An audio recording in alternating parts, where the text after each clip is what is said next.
Marami na nga nagbahagi nito lalo na nung eleksyon, mga politiko, party list, at paulit-ulit itong inaanunsyo. At ngayon naman ay isang abogado na may makukuha nga benepisyo ang mga solo parents kagaya ng 1,000 pesos kada buwan at iba pa.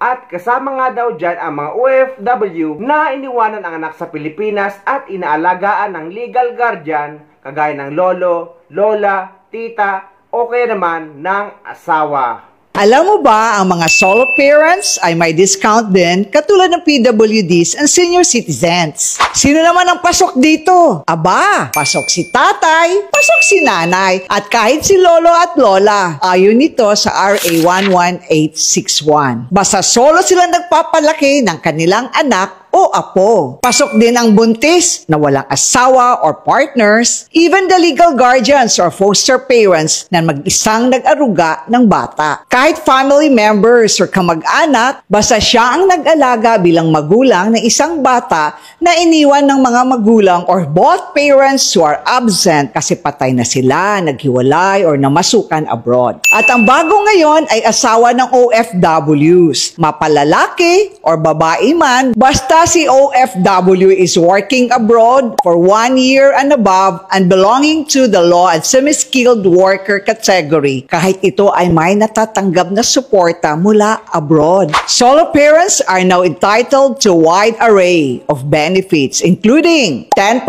discount and VAT exemption on babies' basic necessities such as milk, diapers, medicines for children aged 0 to 6 years old. Monthly cash subsidy of 1,000 at may 7-day parental leave. Dagdag pa ito sa existing leave benefits like sick or vacation leaves. At may automatic PhilHealth coverage. Hindi na kayo magbabayad ng monthly contributions. And you are also allowed to have a flexible work schedule and protection from work discrimination. Kinakailangan lang ninyo magpa-register kayo sa local social welfare kung saan kayo nakatira kasi may kinakailangan pa kayong mga documents kayong ipapakita katulad ng barangay certification proving na solo parent talaga kayo. Birth certificates ng mga bata, of course, and your proof of income at iba pa. Tandaan ha, ang solo parent ID ay renewable every year kasi malay nyo,